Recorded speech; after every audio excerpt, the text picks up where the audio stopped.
ER component हमारे पास कुछ होते हैं, ठीक है, ये हम लोगों ने अब आने वाले लेक्चर के अंदर पढ़ने हैं। ER के टाइप्स हैं कुछ, कुछ इसी के रिलेशनशिप की डिग्रीज हैं, ये भी हम पढ़ेंगे ये क्या चीज़ है। इसके अलावा रिलेशनशिप कार्डिनलिटीज़ ये क्या चीज़ है। फिर अब हमारे पास एट्रीब्यूट्स आ गए हैं। एट्रीब्यूट का आप लोगों को पता होगा कि एट्रीब्यूट क्या चीज़ है। Attribute basically tells the property और it describes the state of the entity. तो एट्रीब्यूट क्या चीज़ बताते हैं, ये उस एंटिटी की करंट स्टेट को बताते हैं। अब स्टूडेंट एंटिटी जो है उसके अंदर मल्टीपल टाइप के एट्रीब्यूट हो सकते हैं। फॉर एग्जांपल नेम हो सकता है, फादर नेम, क्लास हो सकती है, एज हो सकती है, स्टूडेंट रोल नंबर हो सकता है, स्टूडेंट CNAC हो सकता है। तो हमारे पास डिफरेंट टाइप के एट्रीब्यूट्स हैं, ठीक है। कुछ सिंपल और एटॉमिक एट्रीब्यूट हैं, कंपोजिट एट्रीब्यूट्स हैं, ठीक है, सिंगल वैल्यूड एट्रीब्यूट्स हैं, मल्टी वैल्यूड एट्रीब्यूट्स हैं, स्टोर्ड एंड डिराइव्ड एट्रीब्यूट्स हैं। तो सिंपल और एटॉमिक एट्रीब्यूट ये कौन से एट्रीब्यूट हैं, ये ऐसे एट्रीब्यूट्स हैं जिनको हम फर्दर डिवाइड करके डेटाबेस के अंदर हम इनको स्टोर नहीं कर सकते। जैसा कि आप लोगों की जो एज है, एज एक ऐसा एट्रीब्यूट है जिसको हम डिवाइड नहीं कर सकते। आप लोग जब एज को डेटाबेस में स्टोर करोगे तो एक ही सेल के अंदर, एक ही कॉलम के अंदर आप लोगों को वो लिखना होगा। अब जैसे कोई स्टूडेंट है वो 25 साल का है, तो वो उसकी एज जो है वो 25 एक ही सेल के अंदर लिखी जाएगी ना। ऐसे तो हम नहीं कर सकते उसको 2 एक कॉलम में लिखें और 5 हम एक कॉलम में लिखें, तो ये तो फिर नहीं हो सकता ना। तो ऐसे हमारे पास जो एट्रीब्यूट्स जो कि एटॉमिक वो एट्रीब्यूट कहलाते हैं जिनको हम फर्दर डिवाइड नहीं कर सकते। दीज और कॉल्ड द बेसिकली एटॉमिक और सिंपल एट्रीब्यूट्स। कंपोजिट एट्रीब्यूट्स कौन से होते हैं, कंपोजिट एट्रीब्यूट्स वो होते हैं जिनको हम फर्दर डिवाइड करके उनको हम टेबल के अंदर, डेटाबेस के अंदर इनको हम स्टोर कर सकते हैं। वो कौन कौन से हो सकते हैं, आपका जो कंप्लीट नेम है, you can divide your name into a 2 or 3 sections. You can store your name in a first name, middle name और लास्ट नेम। तो आपका नाम 3 पार्ट्स में डिवाइड किया जा सकता है ना, first name, last name, middle name में। ठीक हो गया। कुछ का 2 में डिवाइड होता है, कुछ का नेम ऐसे भी हो सकता है कुछ का नेम डिवाइड ना हो, बात बंदे तो जिनका सिंपल सिंपल एटॉमिक नेम होता है। ठीक हो गया। तो सिंगल वैल्यूड एट्रीब्यूट्स भी हमारे पास एक कैटेगरी एट्रीब्यूट्स की, ठीक है। ये ऐसे एट्रीब्यूट्स हैं जिनकी एक ही वैल्यू होगी, किसी एंटिटी की इंस्टेंस के लिए इनकी एक ही वैल्यू होगी। अब बात को समझने की कोशिश करें।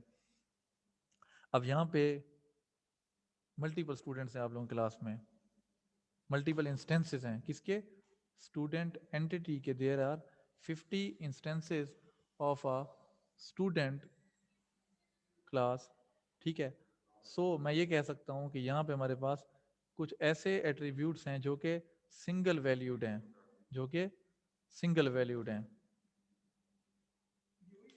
कैसे इसकी मैं बात कर रहा हूँ, वैसे बात कर रहा हूँ कि जी आपके पास देखिए स्टूडेंट के मल्टीपल एट्रीब्यूट, आपके बहुत सारे एट्रीब्यूट्स हैं वैसे तो। अब स्टूडेंट नेम है, ठीक हो गया, स्टूडेंट रोल नंबर भी आपका एट्रीब्यूट है, ठीक है, मोबाइल नंबर भी आपका एट्रीब्यूट है। तो ये सारे के सारे क्या हैं आपके, ये सारे के सारे आपके एट्रीब्यूट्स हैं। लेकिन इसमें हमारे पास सिंगल वैल्यूड एट्रीब्यूट वो होगा कि जिसकी एक इंस्टेंस के लिए एक ही वैल्यू होगी। जैसा कि आपका roll number, this is basically a single valued attribute, ठीक है। वो मैं ये क्यों कह रहा हूँ, वो इसलिए कह रहा हूँ कि आपके पास उसकी एक ही वैल्यू एक टाइम के ऊपर क्या है, उसकी एक ही वैल्यू, एक स्टूडेंट का एक टाइम पे एक ही रोल नंबर हो सकता है। अब एक स्टूडेंट जो है अहमद है या कोई भी है, उसके 2 रोल नंबर तो नहीं हो सकते ना। उसके रोल नंबर क्या है, roll number is basically attribute. Roll number क्या है, एट्रीब्यूट। इसकी वैल्यू कितनी हो सकती है, इसकी एक ही वैल्यू हो सकती है। CNAC क्या है, CNAC is a attribute. CNAC की वैल्यू कितनी हो सकती है, एक स्टूडेंट की या एक पर्सन की एक ही वैल्यू हो सकती है। तो आप लोगों को ये चीज क्लियर होगी यहाँ तक। उसके बाद मल्टी वैल्यूड एट्रीब्यूट कौन से हो सकते हैं, ये ऐसे एट्रीब्यूट्स हैं जिनकी एक से ज्यादा हमारे पास वैल्यूज हो सकती हैं। जैसा कि phone number, this is a attribute. Attribute किसका होता है, this is attribute for a student, for a person, for a human, for a person, for a human. तो एक पर्सन के, एक स्टूडेंट के क्या है, एक से ज्यादा हमारे पास फोन नंबर्स हो सकते हैं। अब फोन नंबर क्या है, एक एट्रीब्यूट है। फिर उसके अंदर जो फोन नंबर्स हैं, phone numbers are the values of the attributes phone number, ठीक है। आप लोगों के पास 2 मोबाइल नंबर हो सकते हैं, 3 हो सकते हैं, 4 हो सकते हैं। तो आपके उस फोन नंबर एट्रीब्यूट की एक से ज्यादा क्या है कि हमारे पास वैल्यूज हो सकती हैं। तो मल्टी डिग्री इनको एट्रीब्यूट भी हम इनको हम कहते हैं। ठीक हो गया। तो डबल लाइन से इनको हम शो करेंगे। चलें आगे बनाते कैसे हैं ये हम आगे दिखाएंगे आप लोगों को। फिर उसके बाद हमारे पास आ जाता है स्टोर्ड एंड डिराइव्ड एट्रीब्यूट आ जाते हैं, स्टोर्ड एंड डिराइव्ड एट्रीब्यूट। अब ये एक ऐसी कैटेगरी है, ये वो एट्रीब्यूट हैं कि जिनकी वैल्यू हम किसी और एट्रीब्यूट्स में से डिराइव करते हैं, मतलब किसी और एट्रीब्यूट्स की बेस पे हम इनको कैलकुलेट करते हैं। ये जो आपकी जो एज है ना, एज, आपकी एज एक ऐसा चीज़ है जो कि मतलब ना टाइम टू टाइम चेंज होती रहती है। देखें, आपकी एज आज आप 19 साल के हैं, कल को आप 20 के होंगे, परसों आप 21 साल के होंगे। इसी तरीके से आपकी एज एक ऐसा एट्रीब्यूट है जिसकी वैल्यू टाइम के साथ साथ, मंथ्स के साथ चेंज हो रही है। तो इसकी वैल्यू को हमें कैलकुलेट करना पड़ता है। ठीक हो गया? स्टोर्ड एंड डिराइव्ड एट्रीब्यूट, तो your age is basically a derived attribute, और इसको हम कैलकुलेट कहाँ से कर रहे हैं? किसी स्टोर्ड एट्रीब्यूट में से इसको हम डिराइव कर रहे हैं। स्टोर्ड एट्रीब्यूट कौन सा है? आपकी डेट ऑफ बर्थ, कि आप 1999 में आप लोग पैदा हुए। ठीक हो गया? This is basically your, this date of birth is basically your stored attribute. और आप इस वक्त कितनी एज के हैं? आप इस वक्त 21 साल के हैं। You are now 21 years old. You are now 21 years old. This is basically your the value of your derived attribute. Point clear हो रहा है यहाँ पे आप लोगों को? तो एज को एक पॉइंट यहाँ आप लोगों को बता दूं कि जो आप लोगों की करंट एज है कि आप 20 साल के हैं, 30 साल के हैं, इस चीज़ को हम डेटाबेस के अंदर स्टोर नहीं करवाते। हम लोग क्या करते हैं? हम लोग स्टोर्ड एट्रीब्यूट की वैल्यू डेटाबेस के अंदर स्टोर करवाते हैं, फिर उसकी बेस के ऊपर हम जो डिराइव्ड एट्रीब्यूट है उसकी वैल्यू को कैलकुलेट करते हैं। एज को हम लोग डेटाबेस में इसलिए स्टोर नहीं करवाते क्योंकि देखें, एज आपका डायनामिक एट्रीब्यूट है, डायनामिक वैल्यू है बेसिकली, एट्रीब्यूट नहीं वैल्यू है बेसिकली। तो एट्रीब्यूट भी है, तो वो क्या है कि चेंज हो रहा है। अब देखिए, मैं कल को एक डेटाबेस बनाता हूँ, फर्ज करें आप लोगों की BSc-S4 की, उसमें मैं आप लोगों की इन्फॉर्मेशन स्टोर कर रहा हूँ सबकी। मैं आप लोगों से आपकी एज पूछता हूँ, कोई 20 साल बताता है, कोई 22 साल बताता है, मैं सबकी एज उसमें स्टोर कर देता हूँ। कल को 5 साल बाद या 10 साल बाद डेटाबेस दोबारा मैं ओपन करता हूँ, मैं चेक करता हूँ तो उसमें आप लोगों की एज क्या होगी जो मैंने आज स्टोर कर दी है। ठीक हो गया? क्योंकि वो मैंने उसमें हार्ड कोडेड फॉर्म में मैंने स्टोर कर दी है कि ये मैंने काम गलत किया था। मुझे एक्चुअली क्या करना चाहिए था? मुझे एज आपकी स्टोर करनी ही नहीं चाहिए थी, मुझे सिर्फ आपकी डेट ऑफ बर्थ स्टोर करनी चाहिए थी और उसकी बेस पे मैं आप लोगों की एज को कैलकुलेट करता। तो ये चीज़ आप लोगों ने याद रखनी है। जो हमारे पास स्टोर्ड और डिराइव्ड एट्रीब्यूट्स हैं, उनको भी आप लोगों ने आइडेंटिफाई करना है कि कौन सा मेरा स्टोर्ड एट्रीब्यूट है, कौन सा मेरा डिराइव्ड एट्रीब्यूट है, मल्टी वैल्यूड एट्रीब्यूट कौन कौन से हैं, सिंगल वैल्यूड कौन कौन से हैं, कंपोजिट कौन कौन से हैं, सिंपल और अटोमिक एट्रीब्यूट मेरे कौन से हैं। तो ये मैंने आप लोगों को 5 तरह के डिफरेंट एट्रीब्यूट्स आप लोगों को यहाँ पे आज पढ़ाए हैं। ठीक है? तो यहाँ तक कोई क्वेश्चन किसी का?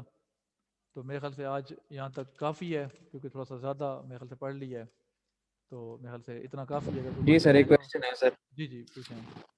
सर जैसे आपने बताया कि कुछ डेवलपर्स ऐसा करते हैं, हाँ जी, प्रोडक्ट को एक ही टेबल में बना के अच्छा, उसी में सारे बिल्कुल प्रोडक्ट्स स्टोर होते रहते हैं। बिल्कुल तो ऐसी बात अगर है। हमारे पास 3 पेरेंट एंटिटीज हैं, जैसे कि स्टोर्स की अगर कर लें, तो उनके अगर प्रोडक्ट हमने स्टोर करवाने हैं तो वो एक ही टेबल में करवाएंगे या सबके अलग अलग? अब स्टोर टाइप जो हमारे पास हैं वो डिफरेंट हैं, जैसे कि ग्रोसरी हो सकती है, रेस्टोरेंट हो सकता है, या कॉफी शॉप, ये अलग अलग स्टोर हैं। हाँ, तो इनके जो प्रोडक्ट आएंगे वो एक ही टेबल में आएंगे या अलग अलग ना में ना ना, आएंगे? अलग अलग में। ग्रोसरी की तो डेटाबेस ही अलग बनेगी, टेबल की बात तो अलग है। ग्रोसरी स्टोर की डेटाबेस ही हमने टोटल अलग बनानी है। मेडिकल स्टोर जो आप कह रहे हैं, मेडिकल स्टोर की डेटाबेस ही अलग बनेगी। और तीसरा स्टोर जो आप पता नहीं बता रहे थे, प्रोडक्ट्स का कोई खाने का शायद, उसकी, नहीं सर, हाँ, डेटाबेस अलग कैसे बनेगी? ये एक ही डेटाबेस में नहीं टेबल नहीं नहीं सारे नहीं बन नहीं नहीं सकते? नहीं नहीं नहीं नहीं नहीं नहीं नहीं, एक में क्यों हम बनाएंगे? एक में हम इसलिए नहीं बनाएंगे, कम्प्लेक्सिटी बढ़ जाएगी। अब देखें, ग्रोसरी स्टोर की अगर हम बात करें, ग्रोसरी स्टोर क्या है? ग्रोसरी स्टोर के तो अपने आइटम्स हैं, ग्रोसरी स्टोर के तो अपने बहुत ज़्यादा प्रोडक्ट्स हैं। ठीक है? अपने उसके प्रोडक्ट्स का टेबल अलग तो बनेगा। उसमें स्टोर की आईडी, तो प्रोडक्ट जहाँ पे स्टोर हो रहा है उसमें स्टोर की आईडी आएगी ना, तो उससे हम पता लगा सकते हैं कैसे लगा कि सकते किस हैं? स्टोर का ये प्रोडक्ट है। नहीं नहीं नहीं, वो गड़बड़ हो जाएगा, मिक्सअप हो जाएगा। क्योंकि देखें ना, एट्रीब्यूट्स मुख्तलिफ हैं। आप देखें, ग्रॉसरी के जो, अगर तो देखें एट्रीब्यूट सेम है, मेरी ये बात समझने की कोशिश करें। अगर तो तीन की जो आपने बात की, तीनों के एट्रीब्यूट अगर सेम है, ठीक है, फिर तो काम आपका चल जाएगा, फिर कोई मसला नहीं है, फिर कोई इशू नहीं है। अगर तीन स्टोर्स के एट्रीब्यूट डिफरेंट हैं, एट्रीब्यूट डिफरेंट है, हो सकता है एग्जांपल के तौर पर बात कर रहा हूँ कि ग्रोसरी के अंदर आप तीन एट्रीब्यूट का टेबल बना रहे हैं, मतलब कैसा टेबल बना रहे हैं जिसके अंदर तीन एट्रीब्यूट है, मतलब उसका, मतलब वो कौन सा आइटम है, मतलब वो फ्राइंग पैन है, ठीक है, वो किस लिए यूज होता है, अगर उसके तीन एट्रीब्यूट हैं, बाकी जो तीन एट्रीब्यूट हैं, मतलब जो बाकी तीन स्टोर्स हैं, उनके अंदर भी उनके सिमिलर कॉमन एट्रीब्यूट हैं, फिर तो आप एक ही डेटाबेस बना लो, फिर कोई मसला नहीं है। लेकिन देखिए यहाँ पे फ़र्क आएगा, अगर हम मेडिकल स्टोर की बात करें तो उसके प्रोडक्ट्स के एट्रीब्यूट अलग होते हैं, उसमें एक्सपायरी डेट आ जाती है, ठीक है, मेडिसन की आ जाती है, मैन्युफैक्चरिंग डेट आ जाती है, उसमें बैच नंबर्स आ जाते हैं, ठीक है। अगर आप ग्रॉसरी स्टोर की बात करें तो जो ग्रॉसरी के आइटम्स होते हैं उनकी मोस्टली की एक्सपायरी डेट्स नहीं होती, ऐसे है कि नहीं है? तो प्रोडक्ट टेबल जो जी सर, बनेगा, प्रोडक्ट टेबल जो बनेगा वो सेम तो नहीं बन सकता ना। बात क्लियर हो रही है? अगर नहीं क्लियर हो रही अनस तो पूछ लें इसमें, इसलिए जी मैं सर, अब क्लियर हो गई। जी सर, अब हाँ, क्लियर हो क्योंकि गई है। एट्रीब्यूट्स डिफरेंट हैं सबके। अगर तो अब देखें ना, यहाँ मैंने बात की है स्टूडेंट्स, अब स्टूडेंट जैसे कि आप देखें स्टूडेंट कौन कौन सी क्लास में है, एक आप BSc 4 हो, ऐसे ही है ना, BSc 6 भी तो है नहीं यूनिवर्सिटी जी में, सर। BSc 6 पढ़ रही है ना। जी सर। अब कितनी क्लासें हैं मुझे एक बात बताएं, जी आपके डिपार्टमेंट में इस वक्त 10 क्लासें हैं, BS IT 2, BScs 2, BScs 6, BSIT 6, BSIT 8 regular self, ठीक है, BScs 8 हो गया, ऐसा 10 क्लासें हैं हमारे पास। तो अब इन तमाम स्टूडेंट्स का डेटा, मुझे एक सवाल है आप लोगों से अभी, कि इन तमाम स्टूडेंट्स का डेटा हम कितने टेबल्स में स्टोर करवाएंगे? इन तमाम स्टूडेंट्स का डेटा स्टोर करवाने के लिए मुझे कितने टेबल्स चाहिए? एक में हो सकता है सर। एक में ही हो सकता है, बिल्कुल आपने सही आंसर दिया है, एक में हो सकता है।